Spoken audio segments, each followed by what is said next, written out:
Lotus reality and agro farming వారు premium farm land projects మన పొలం ఫేజ్ 1, 2 మరియు 3 కంప్లీట్ చేసుకొని మన పొలం phase 4 Wasar village at Narayana Khed లో ఆగస్టు 15 ఇండిపెండెన్స్ డే రోజు గ్రాండ్ లాంచ్ చేయడం జరుగుతోంది.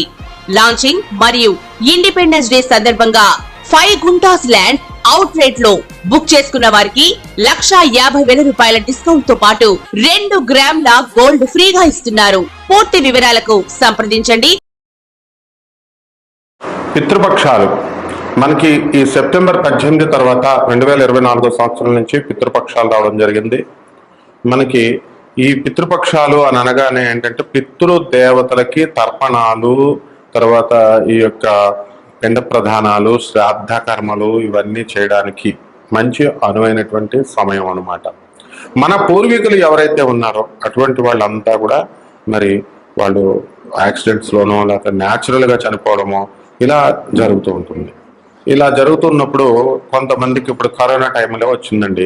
కరోనా టైంలో ఏమైంది, మనం శ్రాద్ధ కర్మలు పెట్టడానికి లేదు, అసలు ముట్టుకుని పిండాలు పెడదాం శవాన్ని కాల్చడానికి వెళ్తేనే కరోనా వస్తుందని చెప్పేసి గవర్నమెంట్ కూడా 4 రోజులు నలుగురేసుకే పర్మిషన్ ఇవ్వడాలు, ఇలా కొన్ని రూల్స్ ఉన్నాయి. కాబట్టి శవాన్ని దహనం చేయడానికి కూడా మనకి భయపడ్డారు అంతా కూడా కరోనా వస్తుందని. సొంత భార్యలే కొంతమంది పిల్లలే భయపడినటువంటి సందర్భాలు ఉన్నాయి.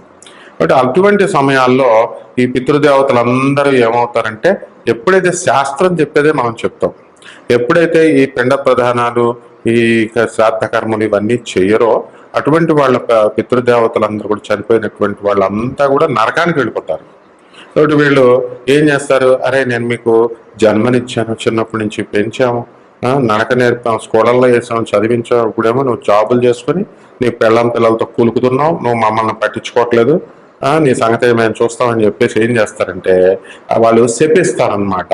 శపించడం వల్ల ఇక్కడ మీకులో అభివృద్ధి ఉండదు, చేసే ఉద్యోగంలో సంతృప్తి ఉండదు, హెరాస్మెంట్స్, కష్టాలు, ఆ తర్వాత మనిషి అభివృద్ధి అనేది మర్చిపోవాలి. మీరు పెళ్లి చేస్తారు, సంతానం కలగదు, కొంతమందికి పెళ్లిళ్ళు దగ్గరకు వచ్చి ఆగిపోతాయి, ఆశ చూపిస్తారో తీసేస్తారు. ఇది తెలియక చాలా మంది ఏం చేస్తారంటే, ఏమండి గురుగారు మాకు నోటి దగ్గరకు వచ్చి వెళ్ళిపోతూ ఆగిపోతున్నాయండి, ఏంటండి కర్మ అంటారు. దీన్ని అదునుగా చూసుకుని జ్యోతిష్కులు, ఈ యొక్క పురోహితులు అంటే 5% మంది మంచి వాళ్ళు ఉంటారు, మిగతా వాళ్ళంతా ప్యాకేజీలు చెప్తున్నారు.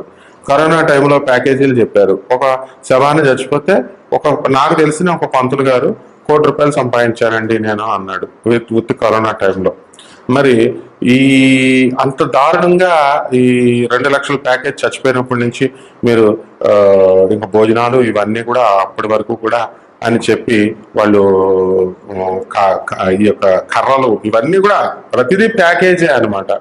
మొత్తం అందరూ కూడా చెప్తారు. పాపం గరికపాటి నరసింహారావు గారు మా గురువు గారు కూడా చెప్పారు, ఇలా ప్యాకేజీలు పూజలు వచ్చేసినాయి అని.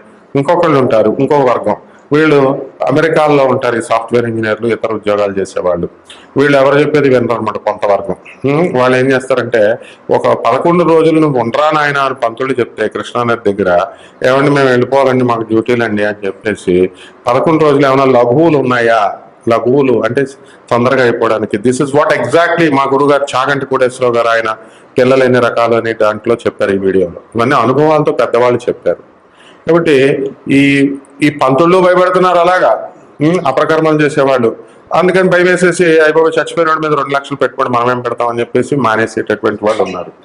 కొంతమంది మాత్రం మన సాంప్రదాయబద్ధమైనటువంటి మంచి పురోహితులు ఉంటారు.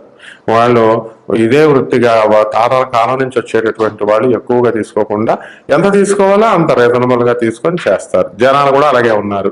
మరి సాఫ్ట్వేర్ ఇంజనీర్ గా మీరు మాత్రం లక్షలు సంపాదించవచ్చు, శవానికి మీ నాన్నకి మీకు కాల్చడానికి 10,000 కంటే ఎక్కువైతే మాత్రం పంతులతో గొడవ పెట్టేసుకుంటారు. నేను అలాంటి వాళ్ళని కూడా చూశాను శ్మశానాల్లో. మాకు తెలిసిన పంతులు అపరకర్మలు చేసే వాళ్ళకి వాళ్ళు ఆల్ ఇండియా ఫెడరేషన్ ఒకడంటాడు, all India Brahmana Sangham head అని ఆయన ఏంటంటే ఫెడరేషన్ హెడ్ అంటాడు. నాగేంద్ర శర్మ అని ఒక అతను ఉంటాడు అనమాట, పిండాల పంతులు అంటాం ఆయన్ని. మరి అతను కళ్ళతో నేను చూశాను ఇలాగా. అంటే ఇటువంటి దోపిడీ వర్గం ఉండడం వల్ల ఏమవుతుందంటే ఇలాగే జరుగుతూ ఉంటాయి. కాబట్టి మీరు అవన్నీ పక్కన పెట్టేసేయండి కమర్షియల్ ఎలిమెంట్స్ని. ఈ యొక్క మహాలయ పక్షంలో మీరు ఏం చేయాలండి అంటే చక్కగా మీ యొక్క పితృదేవతలకి చనిపోయినటువంటి వాళ్ళకి ఆ రోజు మీకు శ్రాద్ధ కర్మలు చేయడానికి డబ్బులు లేవు, ఫోటోలు పెట్టుకొని నైవేద్యాలు మీరే వండండి. వాళ్ళకి తెలంగాణలో అయితే మటను చికెను, బోయినపల్లిలో తిరుక్కావళ్ళూరు వేణుగోపాల్ అని ఉంటాడు అప్రకర్మల పూజారి, నాకు తెలుసు. అతనికి బియ్యం దానం చేస్తారు. ఎటువంటి బియ్యం దానం ఇస్తారనుకుంటున్నారు? ఇటువంటి వాళ్ళంతా కూడా రేషన్ బియ్యం. మీరేమో మసూరి బియ్యం, మైసూర్ బియ్యం అలాంటి పొలా బియ్యాలు తింటారు. మీ నాన్నలకి ఇచ్చేది, మీ తాతలకి ఇచ్చేది మీకు జన్మనిస్తే వాళ్ళకేమో రేషన్ బియ్యం కొనిస్తారు. ఆ పంతులు కూడా అలాగే తయారయ్యారు. వాళ్ళు కిరాణా షాపులు రన్ చేస్తారు. ఆ రేషన్ షాప్ బియ్యంలో ఆ బియ్యం తక్కువ రేట్ వస్తాయి. మసూరి దాల్ ఏ వచ్చినా వాళ్ళేమో ఇంట్లో వాడరు కదా, వాళ్ళు అమ్మేసుకుంటారు. కాబట్టి ఈ విధంగా జరుగుతుంది నాయన. కాబట్టి మీరు ఇవన్నీ పక్కన పడేసి మీ పితృదేవతల్ని, ఇంకొక బ్యాచ్ ఉంది పంతుల బ్యాచ్, గోకర్ణం వెళ్ళాలా, అక్కడే పెట్టాలా మోక్షనారాయణ. ఇది పెద్ద మాఫియా అనమాట. అది మళ్ళీ కన్నడ పూజారులే చేయాలట. ఒక్కడికి కరెక్ట్ గా సర్టిఫికేట్ ఉండదు. మళ్ళా పౌరోహిత్యంలో సర్టిఫికేట్లు, వీళ్ళ కథలు చెప్తారు వీళ్ళంతా కూడా. సో ఇవన్నీ వదిలేసి చక్కగా మీరంతా కూడా ఇంట్లో మీ డబ్బులు ఎక్కువ ఖర్చు కాకుండా ఇంట్లో వండుకోండి, నైవేద్యాలు పెట్టుకోండి. ఆ బోయినపల్లిలో ఆ తిరుక్కవలూరు వేణుగోపాలతో మేము చూస్తూ ఉండేవాళ్ళం. అంతా కూడా మటన్ చికెన్ పెడతారు, మందు కూడా పెట్టేస్తారనమాట వాళ్ళకి, ఎవరికి పితృదేవతలకి. తర్వాత వాళ్ళు మందు తాగుతారు, వాళ్ళు తాగే అలవాటు ఉన్న వాళ్ళకి తాగుతారు. ఆ తర్వాత వాళ్ళ ఇంట్లో వాళ్ళందరూ కూడా తాగుతారు. ఇది కామన్ ఇదంతా. కాబట్టి ఎవరికి ఏ ఇష్టమైనటువంటి కూరలు ఉన్నాయో, ఏ ఇష్టమైనటువంటి గారెలు, బూరెలు ఇలాంటివన్నీ కూడా అవన్నీ కూడా వండి పెట్టండి. మీరే కదా తినే తర్వాత. అట్లీస్ట్ ఆ రోజు గుర్తు చేసుకుంటారని పితృపక్షాలు అంటారు. అలాగే ఇక బయట పేద ప్రజలకు పంచండి, స్వయం పాకాలు ఇవ్వండి, అవి ఇవ్వండి. సోనా మసూరి బియ్యాలు మీరు తినడం కాదు, పంతుళ్ళకి ఇవ్వండి. అయ్యా బిల్డింగ్లు కట్టేసుకుంటారా పంతుళ్ళు? మీరు అలాగే తయారయ్యారు, ఆ పంతుళ్ళు అలాగే తయారయ్యారు. కాబట్టి ఏం పర్వాలేదు. స్వయం పాకాలు, గుమ్మడికాయలు, కూరగాయలు అన్ని ఇవ్వండి. ఒకడు తీసుకొస్తాడు, 4 అంటే 4, ఏది పచ్చిమిరపకాయలు, 2 అంటే 2, ఒక వంకాయ, ఒక బెండకాయ, ఒక దొండకాయ ఇస్తారు. అటువంటి మహానుభావులు కూడా ఉన్నారు. మీ పితృదేవతలు ఊరుకోరు నాయన. ఇలా చేస్తే బెల్ట్ ఎట్టుకొని తండేస్తారు మిమ్మల్ని. మీకు పిల్లలు పుట్టరు, పెళ్ళిళ్ళు అయితే విడాకులు, పెళ్ళిళ్ళ దగ్గరకు వచ్చి ఆగిపోతాయి. ఇవన్నీ శాస్త్రబద్ధంగా నేను చెప్తున్నాను. Anybody can argue with me, anybody can challenge me ఇందులో తప్పుంటే. ఎందుకంటే అపరకర్మలు చేసేటటువంటి పూజారులు కానీ, చేయించుకునేటటువంటి ప్రజలకు కానీ ఇద్దరిలో కూడా తప్పులున్నాయి. కాబట్టే నేను చెప్తున్నాను, I came to reform the society, I want to renovate the society. సొసైటీని పునర్నిర్మాణం చేస్తున్నాను. దీనికి అడ్డొచ్చిన వాడిని ఎవరిని కూడా స్పేర్ చేయను. అందువలన ఖచ్చితంగా మీరు పితృదేవతలకి మీరు ఖచ్చితంగా కర్మలు చేయాల్సిందే. చేయండి. బ్రాహ్మణులకి వాళ్ళకి ఎంత రీజనబుల్గా అంత ఇవ్వండి. వాళ్ళు దోపిడీ చేస్తున్నారు, వాళ్ళు ఎందుకంటాం మీరు? కాబట్టి మహాలయ పక్షంలో సంవత్సరానికి అది ఎప్పుడు వస్తుందా అని చెప్పి వెయిట్ చేస్తుంటారు పెద్దలు. మధ్యాహ్నం 12 గంటలకి పితృదేవతలు వస్తారు. ఆ టైం కల్లా మీరు తర్పణాలు వదిలేయడాలు, పిండాలు ప్రదానాలు చేసేడాలు ఇవి. ఇప్పుడు జనం బ్యాచీలు తయారైపోయి యూట్యూబ్లు చూసేసి మీరే ఇంతకుముందు గురువుగారు జాతకం చెప్పండి అని అడిగేవారు. ఇప్పుడు స్టైల్ మారిందనమాట. నాది అనురాధ నక్షత్రం అండి, వృశ్చిక రాశి, కుంభ లగ్నం.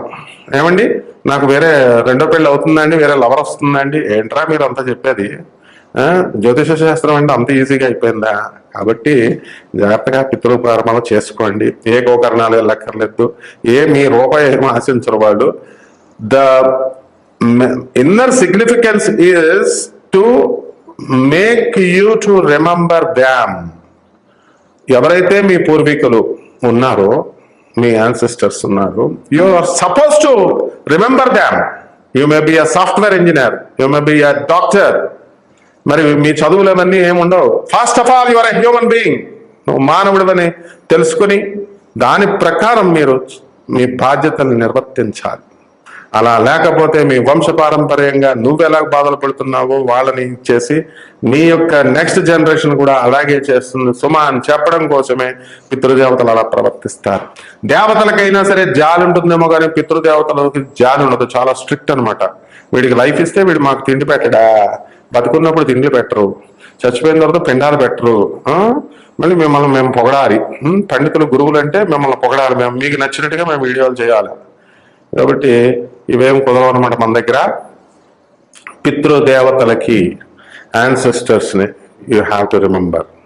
తర్వాత ఏం చేయాలా, ఈ యొక్క పూర్వీకుల్ని మీరు తలుచుకోకపోతే ఏం చేస్తారు వాళ్ళు, ఆ రోజు మిమ్మల్ని వెయిట్ చేస్తారు, ఎంతో పాపం ఎదురు చూస్తూ ఉంటారు, వీడు మనం తలుచుకుంటాడేమో అని. లేరు, మీ పెళ్ళాలకు భయపడి మీరు తల్లులకి పిండాలు పెట్టరు, బతుకున్నప్పుడు తిండిలు పెట్టరు, ఓల్డేజ్ హోముల్లో వేసేస్తారు.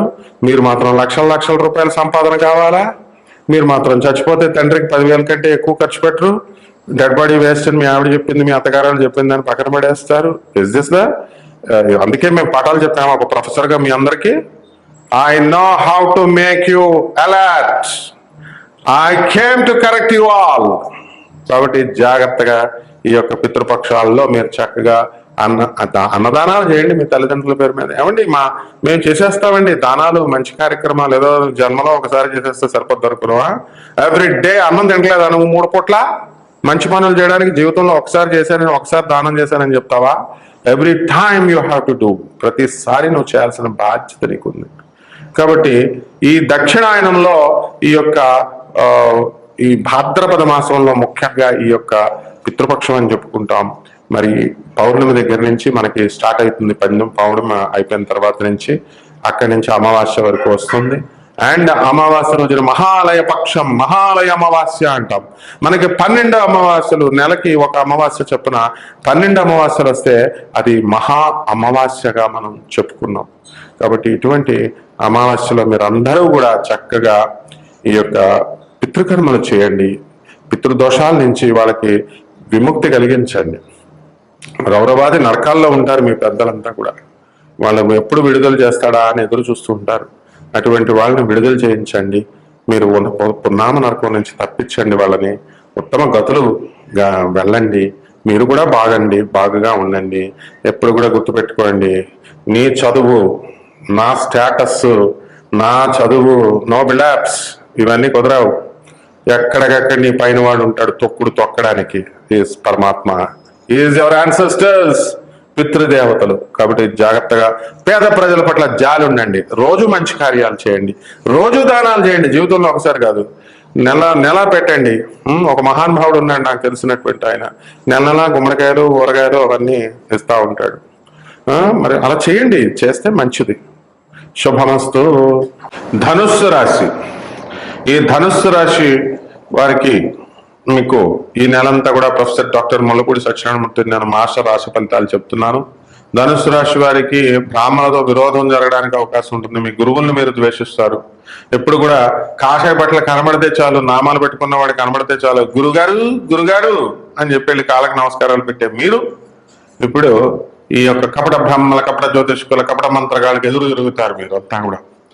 కాబట్టి వాళ్ళు ఇచ్చినటువంటి సలహాల వల్ల మీరు బెట్టింగుల్లో కాసేసి లాస్ అయిపోయి మేము వీళ్ళ వల్ల వెళ్ళిపోయామని చెప్పి కట్టట్టుకొని ఈ జ్యోతిష్కులు ఇళ్ల మీదకి వెళ్ళిపోవడానికి అవకాశాలు ఉన్నాయి. కాబట్టి ఈ యొక్క పంతులు ఎవరైతే ఉన్నారో మరి ఇలాగా బిజినెస్లు చేసి ఎక్కువగా స్క్వీజ్ చేసేవాళ్ళు, డబ్బుని దోపిడీ చేసేటటువంటి వాళ్ళు పంతులంతా కూడా ఈ ధనుసు రాశిలో ఎవరైనా ఉంటే జాగ్రత్తగా ఉండండి. కపట మంత్రగాళ్ళు వీళ్ళంతా కూడా ఏంటంటే తండోపతండాలుగా ఈ యొక్క ధనుసు రాశి వాళ్ళు దురాశతో వీళ్ళంతా కూడా మరి ఈ అటువంటి వాళ్ళ దగ్గరికి వెళ్ళడం అనేటటువంటిది జరిగింది. కాబట్టి ఇద్దరిది పాత్ర ఉంది. కాబట్టి ఈ ధనుసు రాశి వాళ్ళంతా కూడా పోలీస్ స్టేషన్లో పోవడానికి అవకాశాలు ఉన్నాయి, కోర్టులకు పోవడానికి అవకాశాలు ఉన్నాయి. ఇకపోతే శత్రువులు మిత్రులు అయిపోవడానికి అవకాశాలు ఉన్నాయి. ఆ తర్వాత ఇప్పుడు సెప్టెంబర్ 18 తర్వాత ఈ లోపల జాగ్రత్తగా ఉండండి. అప్పులు ఇచ్చినటువంటి వాళ్ళంతా కూడా అప్పులు మళ్ళీ తిరిగి మీకు రావు. ఇప్పుడు ప్రజెంట్ బిల్డింగ్లన్నీ కూడా అప్పుల అధికమైనటువంటి వడ్డీకి అప్పు తెచ్చుకొని మరి బిల్డింగ్లన్నీ కట్టారు. మరి లవ్ అఫైర్స్ ఎక్కువ పెట్టుకుంటారు ధనుసు రాశి వారు. మరి వీళ్ళంతా కూడా ఎలూప్మెంట్ జరగడానికి అవకాశాలు. మేము మేజర్లం కదా, ఆ పక్కింటోడు దేన్నో లేపుకెళ్ళిపోయాడు, మేము కూడా చేసుకుంటే ఏంటని చెప్పేసి మరి లేపుకెళ్ళిపోయి మళ్ళీ ఆ తర్వాత మళ్ళా ఏం చేస్తున్నారు, ఇటీవల జరిగినటువంటి ఒక కేసు చెప్తున్నాను. ఈ యొక్క ధనుసు రాశి వాళ్ళే తీసుకెళ్ళిపోవడం, లేపుకెళ్ళిపోయాడు. వారం రోజులు కూడా అవ్వకుండా తీసుకొచ్చి చెప్పిస్తాడు. ఎందుకంటే తంతారేమో ఇళ్ళ మీదకి వచ్చి అని చెప్పి భయం ఉండేటటువంటి వాళ్ళు మీరు ఎందుకు లేపుకెళ్ళాలా? ఇలాంటి సంఘటనలు ధనుసు రాశి వాళ్ళ జీవితాల్లో ఇప్పుడు జరగడానికి అవకాశాలు ఉన్నాయి. కాబట్టి జాగ్రత్తగా మీ తల్లిదండ్రులు చెప్పిన మాట వినండి, పోలీసు వాళ్ళు చెప్పిన మాట వినండి, మీ చదువుకున్నటువంటి మీ మాస్టారులు చెప్పిన మాట వినండి, లేచిపోకండి. కాబట్టి అక్రమ సంబంధాలు, ఇల్లీగల్ అఫైర్స్ పెట్టుకోవద్దు. ఇవన్నీ పెట్టుకోవడం ద్వారా మీరు నష్టపోవడానికి అవకాశాలు ఎక్కువగా ఉన్నాయి ధనుసు రాశి వాళ్ళు. ఫోన్ దొరికింది కదా అని సొల్లు కబుర్లు చెప్తూ గంటలు గంటలు చెప్పడానిక మీకు ఫోను వాట్సాప్లో కనిపెట్టింది ఎందుకు? కొన్ని వందల మంది ఇంజనీర్లు చదివి కష్టపడితే మీరు ఎమర్జెన్సీ ఏమన్నా ఫొటోస్ పెట్టుకోండి అంటే పూజలు చేసిన ఫోటోలు, మరదలకి బావలు, తర్వాత ఈ మెసేజ్లు ఆ మెసేజ్లు, లవ్లకి తిన్నావా, ఉన్నావా, పడుకున్నావా, ఇయ్య పెట్టుకోవడానికి. ఇంపార్టెంట్ డాక్యుమెంట్స్ ఏవైతే గవర్నమెంట్ రిలేటెడ్ డాక్యుమెంట్స్ ఇలాంటివన్నీ పెట్టుకుంటారు నాయన అని మేము మా స్టూడెంట్స్ అంతా కనిపెట్టినాం ఇవన్నీ కూడా. కాబట్టి ఈ యొక్క ధనుసు రాశి వాళ్ళు ఇలాగ కనుక మీరు క్రమశిక్షణ కనుక తీసుకోకపోతే కనుక ఈ నెలల్లో చాలా ప్రమాదాలు జరిగిపోవడానికి అవకాశాలు ఉన్నాయి, అందులో మాత్రం డౌట్ లేదు ఇవన్నీ కూడా. కాబట్టి ఇవి పంతులు ఏదో వేగంగా యూట్యూబ్లో కోట్లు వస్తాయి, లక్షలు వస్తాయి అని చెప్తే మనం అబ్బా వస్తాయండి గురువుగారు అని ఫోన్ చేస్తే వస్తాయి, వెళ్ళి వాళ్ళ దగ్గర తెచ్చుకోండి చెప్పిన వాళ్ళ దగ్గర. కాబట్టి ఈ క్రమశిక్షణలో కనుక లేకపోతే ముందు మీ పోలీసులు వస్తారు, తలుపు కొడతారు మీ ఇంటికి, పోలీస్ సమన్స్ వస్తాయి, కోర్టు సమన్స్ వస్తాయి, వచ్చి వెళ్ళిపోయిన బ్యాచీలు ఉన్నారు నా స్టూడెంట్స్. ఇవన్నీ కూడా వెరీ ప్రాక్టికల్ గా చూసి చెప్తున్నాను నేను. కాబట్టి ఆడవాళ్ళకి ప్రమోషన్స్ రావాలనుకునేటటువంటి వాళ్ళకి ప్రమోషన్స్ రావు, ఇందులో మొహమాటం ఏమీ లేదు. మీరు స్ట్రైన్ అవ్వాల్సిందే. మీ ఆడపడుచులు అత్తలు మమ్మల్ని అర్థం చేసుకోవట్లేదండి అంటే మరి బాగా వండి పెడుతున్నారు. తిన్న మరి రోజు బిర్యానీ పెట్టాలి, నువ్వు 4 రోజులు బిర్యానీ పెట్టి 1 రోజు 2 రోజులు వదిలేస్తే ఎవరు ఊరుకుంటారు? వాళ్ళు ఊరుకోరు. పేదవాళ్ళకి ఏమైనా పెట్టావా నువ్వు? కాబట్టి ఇలా చేసుకోండి జాగ్రత్తగా. పరిహారాలు ధనుసు రాశి వారికి చక్కగా మనం ఏం చేయాలండి అంటే గురు జపం చేసుకోండి, గురు స్తోత్రాలు చదువుకోండి, గురువుకు కిలోంపావు శనగల్ని ఈ యొక్క పసుపు రంగు వస్త్రాల నుంచి పేద బ్రాహ్మణులకి దానం చేయండి. ఆ తర్వాత ఈ యొక్క తెలుపు రంగు వస్త్రము, పసుపు రంగు వస్త్రాలు దానంతో పాటు దశమహావిద్యల్లో ఒకటైనటువంటి తారా అమ్మవారి యొక్క హోమాన్ని మీ ఇళ్లలో జరిపించుకోవడం ద్వారా బ్రహ్మాండంగా ఉంటుంది. మీకు శుభమస్తు.